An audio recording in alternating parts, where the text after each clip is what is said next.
Bienvenidos y bienvenidas a esta segunda temporada de Vivencias Bien Vividas. Aquí celebramos a las personas que sin buscar reconocimiento han dejado huella con su entrega y pasión. Te invito a que te suscribas a nuestro canal Yodesa y que le des like y compartas este episodio para que cada vez más personas puedan inspirarse con estas vivencias bien vividas.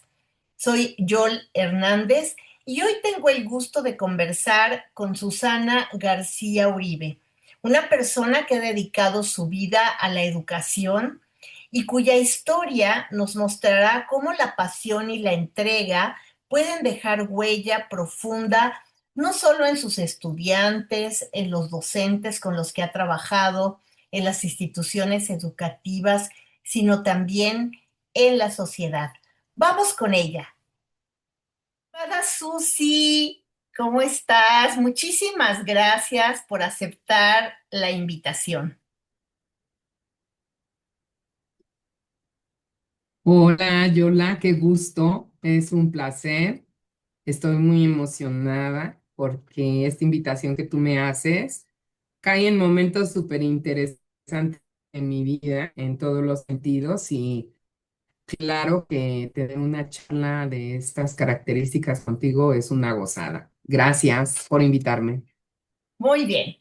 Anda como que un poquito lento el internet, no sé si es allá contigo o conmigo, pero bueno, se escucha la voz y eso es más que suficiente, ¿va? Sí. Perfecto. Bueno, antes de empezar te quiero presentar.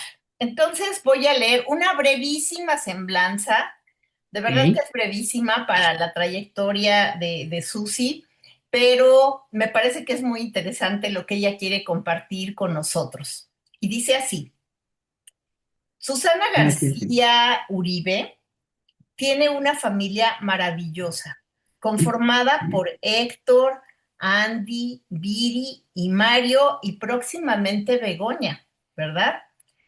Se ha dedicado Así a la es, sí. educación, se ha dedicado a la educación desde los 6 años y nos va a compartir por qué. Vive en el Estado de México y su expertise profesional es en el área de la educación, la salud y las ciencias. Así es que, Susi, ¿qué te parece si empezamos porque nos platiques cómo es eso de que empiezas a los 6 años con la educación?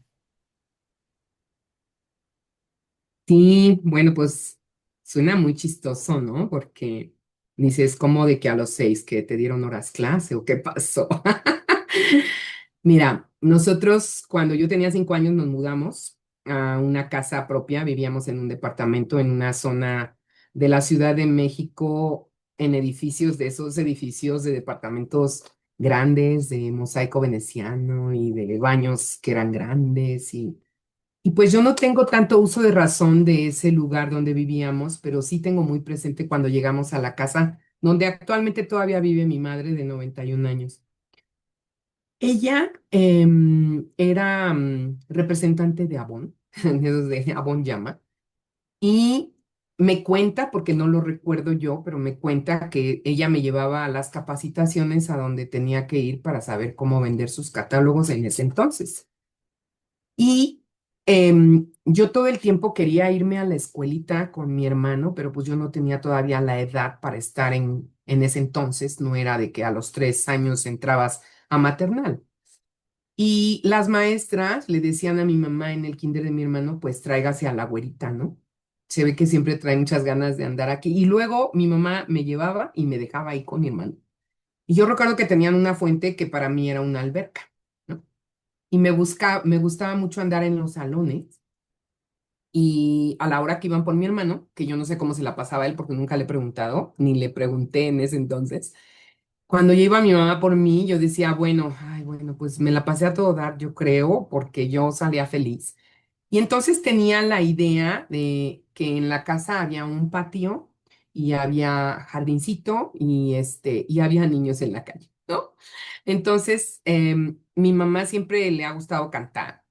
Y había ocasiones que para que no nos aburriéramos, mi mamá compraba chocolates y entonces los niños de la calle, compañeros, no de la calle, calle, sino vecinitos, llegaban porque a mí me gustaba convocarlos mucho a que iba a haber una ronda o que iba a haber algo. Me inventé una pared con cacharros de esos, de yeso para escribir cositas en los ladrillos rojos. Y entonces yo siento que cuando yo no convocaba, y mi mamá, claro que les daba premio y todo, pero cuando yo no convocaba, pues como que la escuelita no se llenaba, ¿no?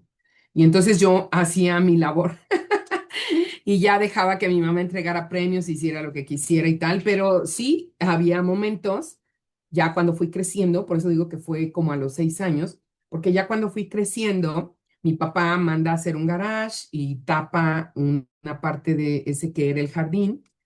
Y en el garage, cuando mi papá se iba a trabajar y no había carro, pues esa era la escuelita, ¿no? Entonces yo inventaba, pues que si la escolta tenía unas niñas que eran buenísimas y que, pues mi mamá me decía, si sigues gritando, te voy a meter y ya no vas a jugar porque te oigo hasta allá atrás que está así firme, y alto y no sé qué. Y a ver, tal cosa, ¿no? Entonces en una ocasión fue muy chistoso porque yo tenía ya 8 años. Y mi mamá sale y dice, Susana, te dije que ya basta. Entonces, perdónenme, niñas, pero se va a meter. Entonces me mete y teníamos timbre, ¿no? Entonces, como a la media hora empiezan a tocar el timbre y le dicen, oiga, Esperancita, no va a salir la maestra porque si no el ensayo de la escolta ya no lo vamos a tener y tenemos concurso. Entonces digo yo que a los 6 años empecé y a los 8 pues yo ya podía dirigir una escolta. Eso pienso yo. Y todo el tiempo me gustaba hacer eso y el patio de juegos para mí era muy importante. Y cuando había Reyes Magos o había algo significativo como, em, no sé, Navidad o lo que sea, mi mamá era muy curiosa y hacía aguinaldos y hacía cosas. Y bueno, las posadas, obviamente, el centro de reunión eran en mi casa y seguro ahí había una piñata. Entonces me gustaba esa parte de dirigir cuestiones de orden social, pero de repente también pues era como cosas y formalismos que parecían ser de una escuela, ¿no? A eso me refiero con que a los 6 años detecto que empecé con la educación. A los 6 empezaste y a los 8 ya eras la maestra. Ya era la maestra y Qué, dirigía la escolta. qué maravilla. No, pues es que la vocación muchas veces se revela desde muy niños, ¿no? No, no son todos los Sí, casos, pero qué interesante que además la seguiste, porque hay gente que a lo mejor puede tener la vocación y se va por otro camino. claro. Claro, y además no habían pues grandes modelos que yo viera, porque no los veía. Ya después, al paso de los años, cuando investigo sobre todo mi genograma profesiográfico y veo toda esta parte a la que me dediqué muchos años de la visión sistémica de la educación, digo, claro, tengo mi mentora en la familia y tiene nombre, apellido y fue parte de mi inspiración para dedicarme a la educación. Claro, claro. Pero fíjate cómo de una manera a nivel de juego surge esta vocación, ¿no? Que hasta el día de hoy pues Se revela. continúa y se revela, ¿verdad?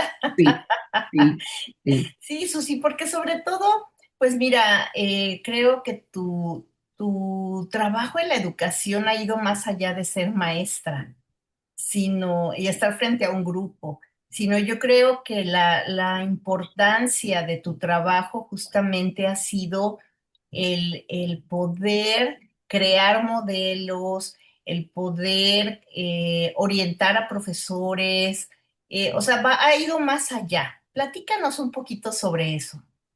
Sí, pues mira, mi profesión es una licenciatura en el Politécnico, químico bacteriólogo y parasitólogo, que amo mi profesión.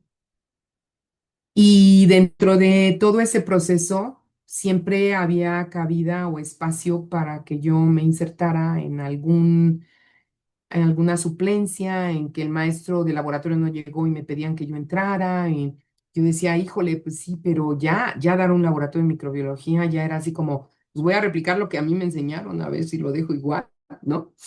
Pero ahí empecé a tener como espacios donde donde le tomaba sabor y también la dicotomía fuerte de estar en el área de las ciencias y de la salud y hacer investigación.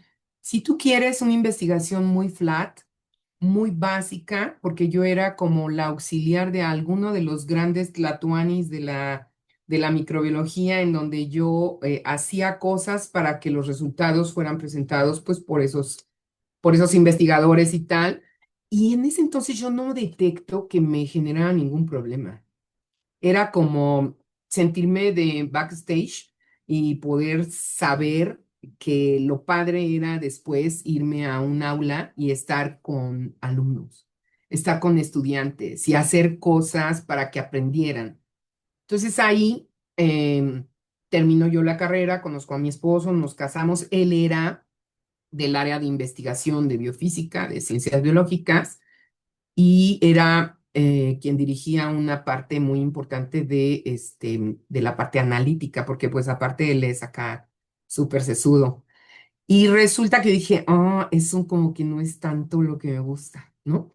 Y estuvo a dos de darme laboratorio de fisicoquímica y me dio la clase su amigo y después de un tiempo nos hicimos novios. Entonces, cuando yo veía qué pasaba ahí adentro de la escuela, decía, sí, está bien, o sea, sigo haciendo esto en el laboratorio, sigo apoyando a los grandes tlatoanis, pero como que aquí no es, ¿no?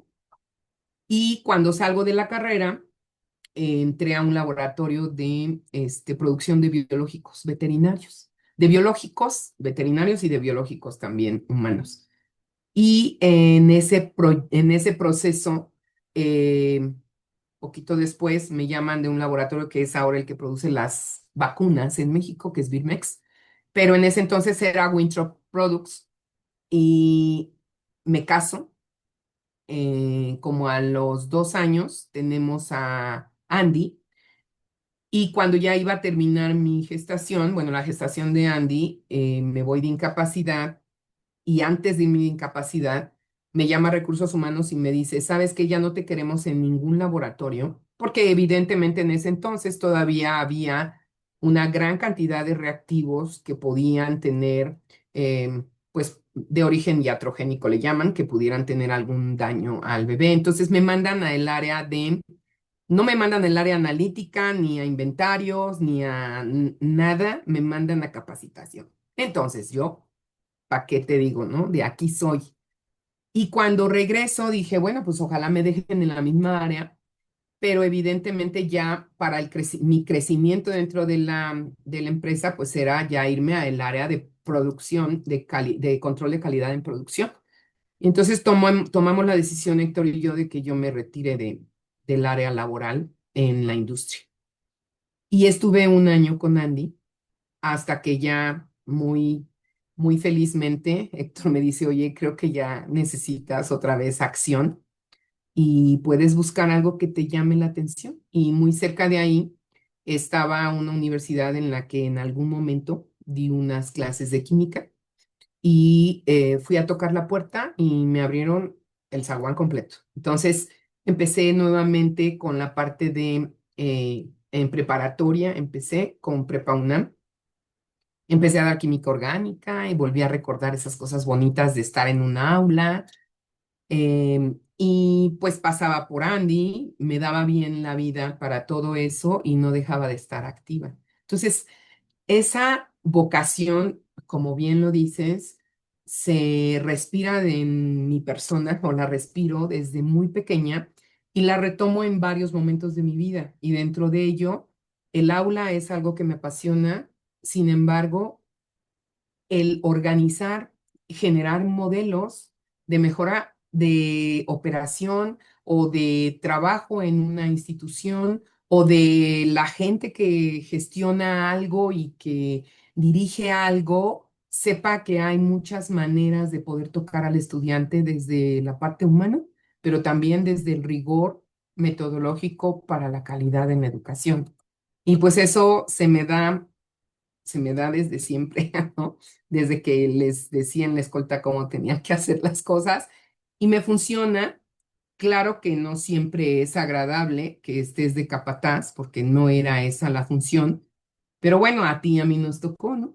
ir a visitar campus, andar por ahí danzando y viendo y descubriendo cada cosa que hacía la gente que pensaba que no te pasaba ni por aquí y lo tenías más que claro, ¿no? Entonces es un poco también ese estilo de personalidad que pudiera ser como ser un auditor de algo que me llamó más todavía que estar en el aula, ¿no? Que fue estar viendo qué pasaba con las instituciones educativas, cómo la gente gestionaba, y también estar en una gran universidad donde tienes el mismo modelo que se debiese replicar a las demás personas y que es una belleza y que no es la realidad, dependiendo del contexto, de la localidad, de la situación. Entonces eso me ha dado una alegría tremenda porque actualmente como coach en el área organizacional y de educación me permite asistir a una institución que está en el límite de Aguascalientes con Guadalajara, que es una institución naciente, y también ver una institución que está en Ecatepec que confía en mí para replicar su modelo y abrir otro campus. Y eso es como, pues yo tengo 63 años y cuando me llaman y digo, bueno, sí, pero no diario, no, sí, pero a ver, porque yo ya retirada y no jubilada, porque no es lo que creo que sucede con la vida como la tuya y la mía. Mi esposo se jubila el año pasado, lo que era irreal, o sea, yo lo iba a ver trabajando hasta los 80 años, según yo. Pero cambió la institución y cambió su perspectiva también de si él quería estar ahí, ¿no? Entonces ya los dos estamos en casa y nos gusta. Ese enfoque de irme a la educación y de seguir en la educación y seguir viendo cómo se puede armar una linda institución, los talentos que puede tener, la gente que puede abonar y también conocer a la gente que durante toda mi vida, en todo mi trayecto en la educación, he encontrado de todo. He jalado a mucha gente porque eso es algo que me caracteriza. Vete y mira, y aquí está padre, ¿y no? Y también tener esa desazón a veces de la gente a la que tú le das la mano y pues resulta que, pues no, perdón, no le gustaba tanto estar contigo, pero sí necesitaba de este trabajo. He encontrado de todo, Yola, de todo. Pero por ahí fue. Fíjate qué interesante, ¿no? Porque realmente, aunque no estudiaste educación, bueno, después sí una maestría, ¿no? Y hasta un Ajá, doctorado, así es. pero a final de cuentas, yo creo que también esta parte científica en la cual te formaste, pues te hizo tener este balance, ¿no? Yo Entre creo. la ciencia y la educación, ¿no? Sí, yo creo la parte metodológica es innata cuando te dedicas a las ciencias y eso ayuda, ¿no? A Claro. lo mejor a equivocarte más, pero cada vez que lanzas una hipótesis, de repente dices, a ver, vamos a ver por dónde nos vamos para ver si la vuelvo teoría o no. Y hay una que es maravillosa en mi vida, ¿no? Todas las empresas familiares que se dedican a la educación caminan por los mismos rumbos y suceden cosas muy semejantes. Y hay hijos de las instituciones educativas, de los dueños de origen, que aunque sus padres sean fundadores, no deben estar ahí. Le hacen mucho daño a la institución. Eso es ya teoría. Claro.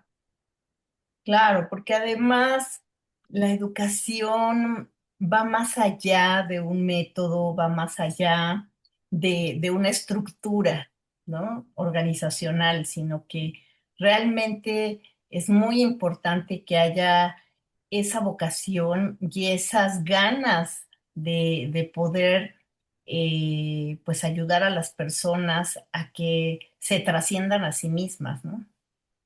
Y trabajarte mucho, no porque yo esté terminada, pero dentro de los procesos en donde me he puesto a estudiar, que otro que me pareció muy interesante hace 2 años fue retomar el idioma en mi alma mater. Entré nuevamente a CENLEX a estudiar. Hasta ahorita voy en intermedio 4 de 15 niveles. Voy en el nivel 11, ya me falta menos. Creo que lo más importante es que nunca estés terminado y dentro del trabajo el más importante es el personal. No porque ahorita mi trabajo personal esté tan perfecto que no sea la imperfecta que soy. Em, Hice una carta para mi hija apenas ahora en un evento que tuvo muy holístico, espiritual, lindísimo. Y le decía, hija, lo único que te quiero decir ahora que vas a ser mamá es que somos falibles, nos equivocamos y si no aprendemos de eso, nos perdemos muchos años de disfrutar la vida y ojalá que esa llamada perfección de educar a un hijo no sea tu miedo más fuerte que te haga sistematizar la educación de un hijo, porque esos años donde la sistematizas y no la naturalizas, dejas de disfrutarla. Y yo te dejé de disfrutar más de 5 años. Y decir eso está muy cañón, porque duele en el corazón y porque el público en el que estábamos, que era lo más in touch de su vida, de la vida de mi yerno, yo creo que ha de haber dicho, ¿cómo dice eso, Susana? ¿No? Que tiene las soluciones en la mano toda la vida. Y que no sé, no, yo he descubierto que entre más identifico que me equivoco y soy falible, me puedo mirar más yo y dejo de ser de quien expectan que les resuelva cosas. Y sobre todo, pues como lo hemos visto en el campo de la educación, ¿cuál crees que ha sido tu mayor aportación a la sociedad o Mm, aportaciones? Qué difícil pregunta. Em, yo creo que en los espacios donde me he desarrollado dentro del trabajo, en cualquiera, ya sea en el trabajo formal o en el trabajo de consultoría, em, hacer amigos es una de las aportaciones más grandes que creo que he podido dar cuenta y dejar patente, que es lo más valioso que puede ocurrirme cuando yo llego a un espacio. Independientemente de los desazones que pudieran ocurrir cuando crees que alguien lo es y de repente dices, ay, no pasa nada, cerramos la página y ya no fue, ¿no? O creo que fue muchos años y de repente, ¿cómo que pasa todo esto, no? Y creo que si soy honesta es tener la humildad, que la gente pueda ver que tienes la humildad de decir, bueno, pues me equivoqué, ¿no? Entonces, hacer amigos, tener amigos en muchos lugares y aparte de eso, un perro que está ladrando por acá. Aparte de tener amigos como tú, que he aprendido mucho de cada uno, me decía por ahí alguien, un ex jefe que tengo, que es mi gran amigo, que lo conoces muy bien. Me decía, es que sabes que a veces me acuerdo del chiste de el Pecas. No sé si conozcas el chiste del Pecas y de No. el Papa, ¿no? Es algo que todo el tiempo me dice todo el mundo y que yo digo, no es verdad. Y ya, cuando vamos a algún lugar es así como, sí, perdón, sí es cierto, ¿no? No lo voy a decir para no abonar demasiado en el tiempo, pero creo que la aportación es así de simple. Em, Buscar ser, cuando ya soy amiga de alguien en el trabajo, en la vida o lo que sea, me preocupo mucho porque esa persona sepa que quiero saber cómo está.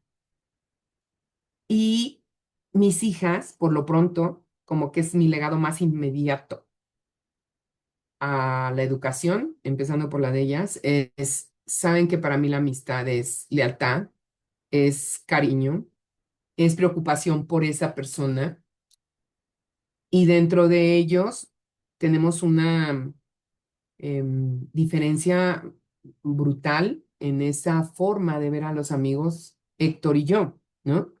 Héctor es como más introvertido, es como más callado, es como sigue mi ritmo y de repente yo digo, a veces le agarran ritmos muy locos conmigo y los disfruta y hemos encontrado un balance en esa forma de ver la vida que yo puedo decirte que en la educación la sigo disfrutando todos los días, pero al ver a Héctor cómo fue reconocido en su ámbito educativo hasta el último día, en el último día en el que estuvo frente a un aula, para mí provoca una admiración enorme y digo, creo que todavía me falta. Me falta caminito, porque a mí me encanta hacer amigos, pero no siempre creo que al estar en el proceso de la gestión educativa, no siempre pude dejar patente cómo me veían mis estudiantes. Porque como hubo muchos momentos en los que tuve dos juegos, dos cachuchas, ¿no? Tuve la cachucha de directivo y la cachucha de querer seguir frente al grupo y de repente de quedar mal con un grupo porque tenía que irme a algún lado y tenía que hacer algunas cosas y dejaba de ser mi prioridad y para mí fue eso muy frustrante. Y recuerdo que en una ocasión que fui a un grupo y les dije, chicos, de verdad no saben cómo me duele lo que les voy a decir, pero va a llegar alguien a sustituirme, porque no es digno de ustedes, no es digno para ustedes que yo siga haciendo lo que estoy haciendo. Entonces, ese fue un dolor muy grande y fue tan válido que después los chicos me iban a buscar a dirección, ¿no? Y me decían Susana, no me decían la directora, no me decían, no, me decían Susana y bromeaban conmigo. A mí a veces si me bajaba la glucosa me daba dislalia. Entonces, de repente, cuando ya llevaba 3 horas de clase, porque yo me ponía 3 horas de clase, ¿sabes? Trataba de hacerlo para que no fallara tanto.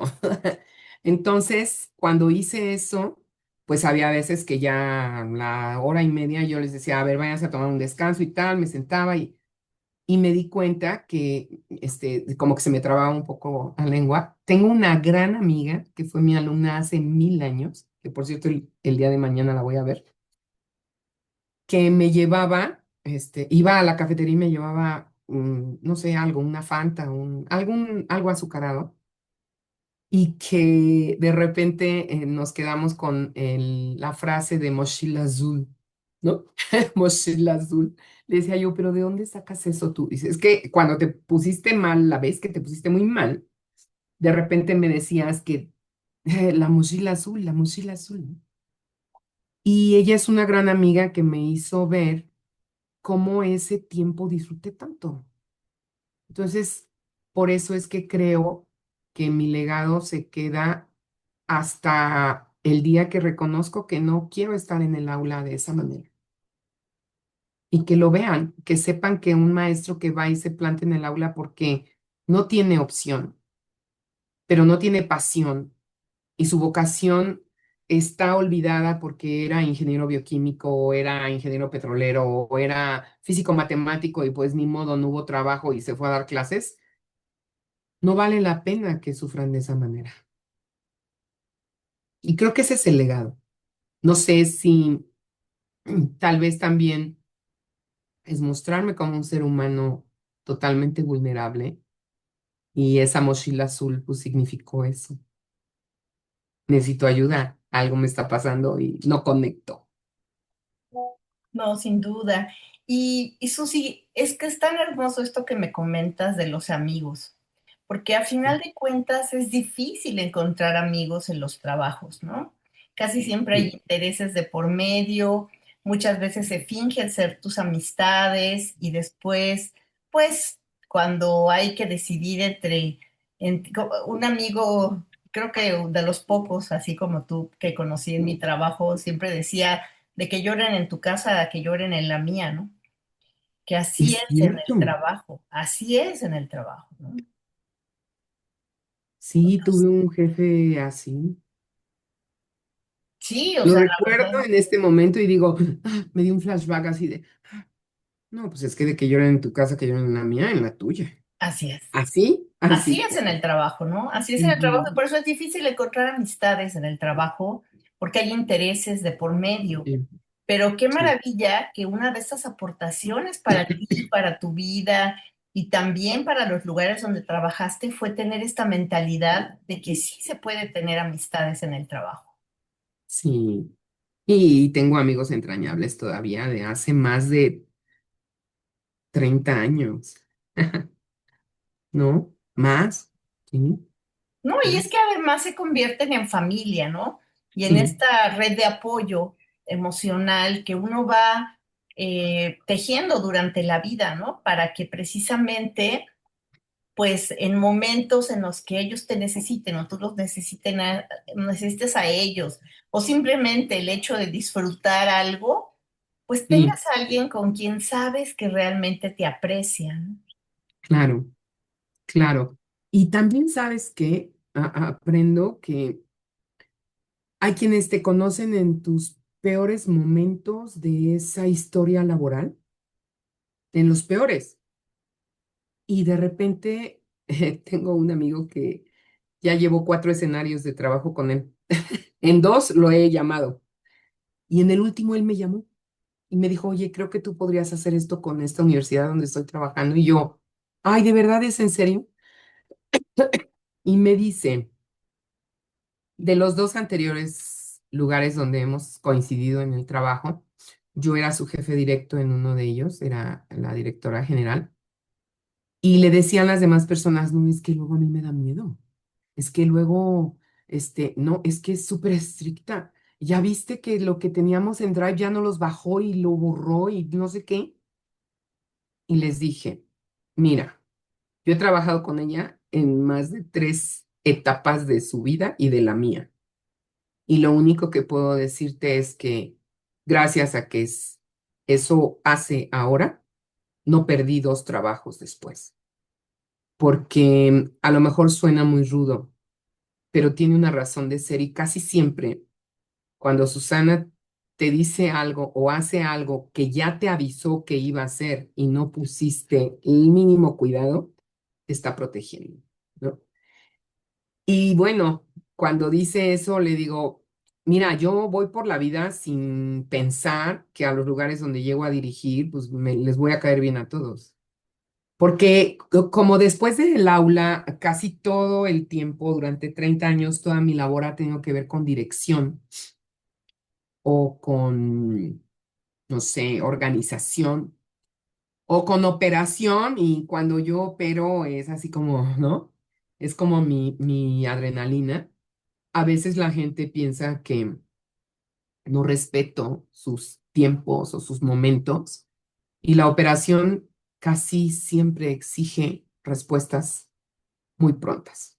Y a lo mejor mi personalidad es lo que ha generado que durante muchos años, pues ese sea el nicho donde me he movido, ¿no? Resolver, que también me ha tocado en la familia. Claro, claro, pues eso es parte de tu personalidad, Susi, o sea, eres alguien muy de avanzada, alguien que, como tú bien dices, ¿no? En la operación no se puede uno permitir no dar respuesta inmediata, ¿no? Incluso, y más cuando no trabajas en una fábrica donde se hacen Sí, coches o donde se hacen lápices o donde se hace ropa, ¿no? Estamos claro, trabajando con seres humanos que es otro enfoque muy diferente, ¿no? El trabajar en una escuela, en una universidad. Así es que sí, sí.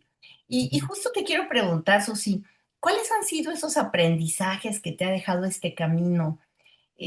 Sobre todo, no nada más en la cuestión laboral, sino personal. Todo este camino recorrido en la educación.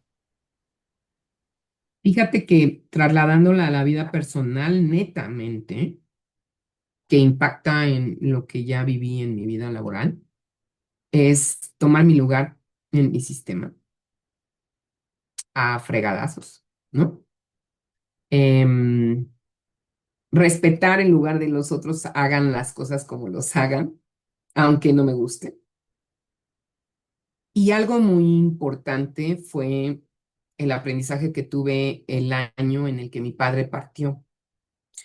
Fue muy importante para mí haber estado en un espacio totalmente distinto al que nunca había estado trabajando. Entré como coordinadora de eficiencia y planeación en una institución que quería crecer, pero una institución sui generis, una institución holística, en donde todos los días tuve que meditar. A las 12 del día sonaba una campanita y fuera lo que estuvieras haciendo, si ibas caminando y había niños ahí alrededor o alumnos, estudiantes, lo que hubiera, estabas en un patio, estabas en tu oficina, en donde estuvieras, ese era el momento de meditar. Y me costaba trabajo. Yo estaba acostumbrada a un ritmo, ¿no? Y de repente sentarme al lado de, si me tocó en daycare ir caminando y estaban ahí los bebecitos, sus nanas y las maestras y todos se sentaban y yo me sentaba junto a ellos y sentirlos fue algo que no cambió por absolutamente nada. Estar en un salón de secundaria viendo a una maestra y que sucediera en ese momento y sentarme y tener de cerca seres humanos sintonizados a una paz que normalmente no lograba yo crearme en mi mente, ¿no? Como que el deber ser en mi vida fue un mandato y parar de esa manera, incluso para la familia, fue, ah, sí, es que ya ves que tu tía está de año sabático, ¿no? Y aquí en casa me decían, no manches, o sea, tienen chef, desayunas allá, desayuno vegano, desayuno no sé qué, no te creas que baje de peso, ¿no? O sea, La Paz hizo cosas muy importantes. Nos pidieron a los directivos entrar a un diplomado de em, esencia azteca. Era un diplomado espiritual porque dentro de la institución había una pirámide y había un observatorio. Y tomé ahí toda la preparación y tal. Y la graduación fue un mes antes de que mi papá muriera. Entonces, mi papá enferma, yo corro, vengo, voy, va. No tengo ningún problema, no me ponen ningún obstáculo nadie. Me contienen como una comunidad de seres que seguro todos eran seres de luz que se aparecieron en mi vida para que yo fuera capaz de entender por qué tenía que partir mi papá, ¿no? Porque mucho tiempo atrás, cuando yo estudiaba pedagogía sistémica, en algún momento en un retiro de muchos días y de mucho sufrimiento, sucede que me dicen que cuál era lo más difícil que iba a vivir o que pensaba que iba a vivir en mi vida. Y confieso que no sabía qué iba a pasar cuando muriera alguno de mis papás y que yo consideraba que no iba a poder con ese dolor. Y contacté tanto durante todos esos años con este sentimiento de yo no sé qué voy a hacer, seguro no voy a poder y tal. Y así fue, o sea, se fueron encontrando situaciones de mis herencias y de mi familia que hacían que yo fuera tal o cual persona, pero no había una solución para mí. Nada más era estar regodeándome en el dolor de que sí, claro, cuando mueran va a ser muy difícil porque tú en tu familia ocupas este lugar y es así, así, así.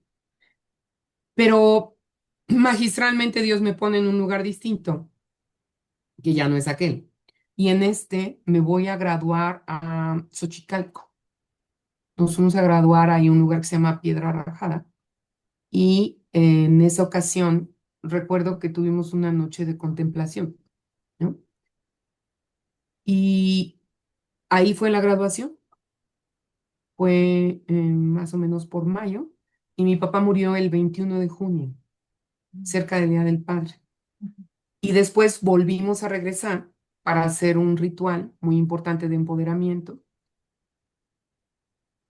Y todo el tiempo estuvo siguiéndome una mariposa que representa actualmente para mí lo más preciado, importante que es el espíritu con el que mi padre me acompaña cuando fui capaz de despedirlo con toda la dignidad que él merecía, porque creo que hubiera hecho algo muy loco y muy diferente. Ah, Pues, sí, fue una comunidad que me contuvo. Yo estuve con ellos un año. Mi papá muere. El 15 de julio yo renuncio. Me llaman para la graduación nuevamente. Voy y les platico esta historia de vida y todos me dicen, es que no veíamos, o bueno, más bien, sí veían a mi papá todo el tiempo al lado mío, ¿no? A pesar de que, pues, mi papá ya había partido, me hablaban mucho de que lo veían al lado mío y que lo veían sonriendo y que lo veían bien. Y yo les decía, es que yo lo quiero ver, yo no lo veo. Y cuando nos fuimos a esta ceremonia, pues no tuve más que una compañía permanente de algo que para mí significó algo, fue una maestría. bueno, voy a entrar un poquito en un tema que es muy polémico hoy en día, pero que de seguro tú pues ya lo has trabajado y lo has visualizado, ¿no? La Sí. inteligencia artificial Ah, en la escuela, ¿no? qué maravilla. Entonces, sí, entonces me gustaría un poquito que nos platicaras qué piensas, cómo le puedes recomendar a los docentes que pudieran estarnos viendo manejarlo, porque para mí es una maravilla, para mí es algo maravilloso, pero Y hay que ver también pros y contras, ¿no? ¿Tú qué opinas? las herramientas en este mundo llegaron para utilizarse. No habría rueda, no habría carro, no habría industria, no habría explotación de combustibles y nos los estaríamos acabando. No habría nada de eso en el tenor del avance por la tecnología, por las cosas nuevas. Creo que es una enorme y bellísima herramienta en las manos de quien debe tenerla. Ujú, Y en ese tenor, en ese sentido, un docente que sataniza la inteligencia artificial para el uso que los estudiantes la quieran, no se da la oportunidad de contactar con su mundo, ¿no? ujú, Y he encontrado maravillosas cosas y absolutas aberraciones, de las dos, ¿no? ujú, Tú le dices, oye, me preguntan, ¿no? Oye, ¿y por qué el reboe que me dio el gobierno de Guadalajara, que es estatal, en el tema de salud, se está poniendo tan complicado? Si ya vi que todos los reboes y cifrus puede darte el permiso a través de una opinión técnica académica de no sé qué. Le dije, ay, qué bueno, ¿dónde está tu OTA? ¿O dónde está tu carpeta de plantilla docente? ¿O dónde está? Por poner un ejemplo muy cercano que acabo de vivir la ujú, semana pasada, ¿no? Y me dicen, bueno, la referencia que tengo es esta. A ver, vamos a jugar con tu referencia y vamos a entrar a una normativa. La inteligencia artificial, así como los fraudes y así como todo lo que estamos viviendo actualmente en el tema bancario, está hecha para birlar normas. Y en ese sentido, puedo decir que el riesgo está en las manos de quien lo usa, de la parte ética o bioética, porque incluso quiero entrar un poquito en ese detalle de cómo ese uso pudiéramos cuantificar el porcentaje de ese uso de inteligencia artificial para el daño. ujú, Si hablásemos del uso de la inteligencia artificial para el avance, para el aprendizaje, para la mejora en la calidad del ser humano, diría, vamos todos por ese camino. Pero el porcentaje más alto del uso de la inteligencia artificial actualmente tiene que ver con plagiar tu voz, con montarte una foto, eso en mentes que todavía no logran identificar cuál es el provecho que pueden sacar de la inteligencia artificial, ¿no? Creo que ese es el riesgo. Creo que por ahí va el camino. Pero no es algo ineludible. Depende de quienes estemos al lado de quien aprende a través de la inteligencia artificial. Ujú. Sí, porque muchos docentes, como dices, la satanizan, ¿no? Y casi, casi creen que, pues es como cuando nació el Internet, ¿no? Que los chicos hacían las tareas, entraban a Wikipedia, copiaban y pegaban y así entregaban los trabajos, ¿no? Ahora ya ni copian ni pegan porque ya ChatGPT o cualquier otra inteligencia artificial se los hace prácticamente ya nada más para entregar, ¿no? Y Pero compara, ¿no? Lo de todos y con eso además, genera un criterio. además, ¿no? Además, pero a final de cuentas, de todas maneras, como bien dices, una hay que corroborar las fuentes porque te las da muchas veces equivocadas o que no Ujú. existen. Y también los docentes, ¿qué pueden hacer, Susi? O sea, ¿de qué manera orientar a los chavos? Porque esto ya nadie lo para, ¿no? ¿Y de Fíjate qué que manera? tú hablas de Wikipedia, yo me voy todavía más atrás. Ajá. Un site que era maravilloso y que yo decía, no sabes cómo me divierto, era el Rincón del Vago, Ah, sí. ¿no?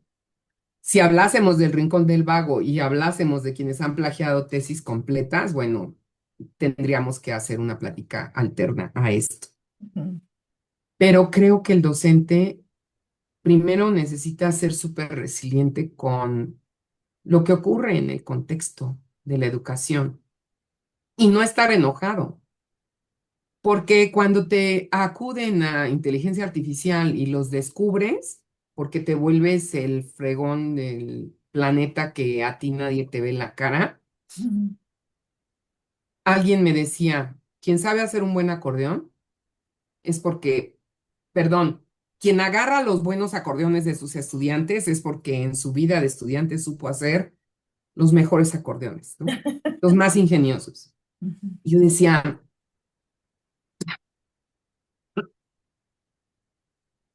perdón por la tos, casi no hice acordeones, pero sabía dónde estaban de mis compañeros, ¿no? ujú.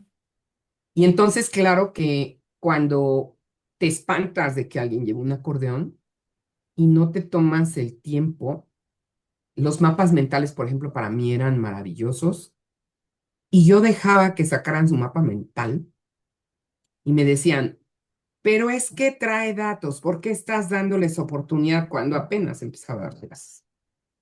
Aquel libro hermoso de mapas mentales, que ahorita se me va el nombre del autor. Y uno de ellos fue un mapa que no tenía una sola palabra, pero que decía todo el contenido del bimestre. Creo que cuando somos capaces de identificar como docentes el talento de los estudiantes, ahora con la inteligencia artificial, antes con los acordeones y antes con el Rincón del Vago, y nos podemos jactar de conocer esos espacios, les estamos dando la oportunidad de que confíen en nuestra, no flexibilidad, de que confíen en nuestra humanidad, Claro. que sabemos que sucedió, que sucede, que no es algo que esté del otro lado de los barrotes de una cárcel, ¿no? Sino que y pensando en los chiquitos, ¿no? Hay familias que de repente dicen, no, en mi hijo nunca puede ver la tablet. Y les dejamos 2 horas de televisión y te vas a una fiesta, ves a los niños que se meten a la tablet del amiguito, del primo, de lo que sea, y que se embeben y que ya perdiste el control, ¿no? Entonces, al igual que los padres de familia, los docentes, necesitamos estar conscientes que es lo que están viviendo, subirnos a su patineta o a su scooter, a lo que sea, y darnos cuenta que es con los ojos con los que ellos miran actualmente el mundo. Claro, Eso pienso. claro, claro. Para ir cerrando, Susi, ¿qué crees que los maestros tengan que trabajar para poder dar este salto? Dejar de ser ese docente, como tú dices, que deja según sus problemas fuera, ese docente que todo lo sabe, para convertirse en un ser humano que guíe a sus alumnos. ¿Qué necesita? Pues mira, mi esencia en la química es que los saltos cuánticos son moverse en niveles de energía. Y creo que este es un ejemplo maravilloso. O sea, he tenido bajísimos niveles de energía, bajísimos, como ser humano, como mamá, como esposa, como docente, como directivo. La he pasado mal en muchos momentos y a lo mejor vibro a la velocidad de un electrón que anda saltando y que ya se está fugando del centro de las órbitas. Y al final, la materia no se crea ni se destruye, solo se transforma. Y creo que lo que ha pasado conmigo en los peores momentos, donde energéticamente hablando, he estado en posiciones o en niveles de baja frecuencia, es cuando todo es negativo, cuando alguien tiene la culpa y no tú. Cuando fue porque el gobierno, porque el de al lado, porque el vecino, cuando tú te miras como el responsable conductor asignado de tu vida y empiezas a descubrirte y te das el permiso de darte espacio para entender que no te ven como tú crees y que te tienes que ir transformando, tienes que ir dando ese salto justo porque es por tu bien energético, orgánico, de vida, Susi, ¿no? te Este, agradezco de verdad este tiempo, este platicar contigo ha sido delicioso. Ay, no, no, Y al contrario. de verdad, muchísimas gracias y muchas felicidades por tu labor, porque de veras que tú eres muy modesta, pero la verdad es que has trascendido a través de todo lo que has podido enseñar y de verdad yo sí te hago un reconocimiento a tu labor porque ha sido Gracias. maravillosa, de verdad. Muchas gracias, gracias, de verdad, gracias, Yola. Y pues tú sabes que me encantan las conversaciones y bueno, pues esto no termina aquí. Así es, Gracias. así es. Y yo también quiero agradecerles a quienes nos acompañaron hasta este momento de la charla y pedirles que se suscriban al canal, que le den like a este episodio y que también lo compartan para que más personas puedan vivir y recrearse en esta maravillosa historia de Susi que nos ha compartido hoy. Así es que muchas gracias, soy Yol Hernández y los esperamos en el próximo capítulo. Hasta luego. Muchas gracias a todos.